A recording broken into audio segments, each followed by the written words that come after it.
Hello. Bing bong.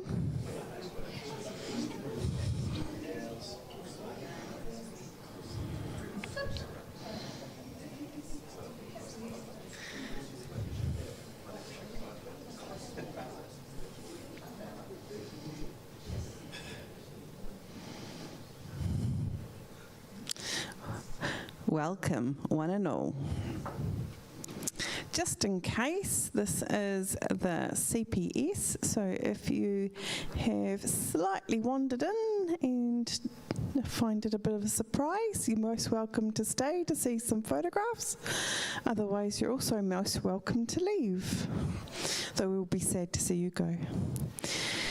My name is Karen and I am the MC for this evening. Just a couple of health and safety things is in the event of an emergency, please make your way through one of the exit doors, either side of the stage or back out the end. We meet across the road. Bathrooms are that away in the building.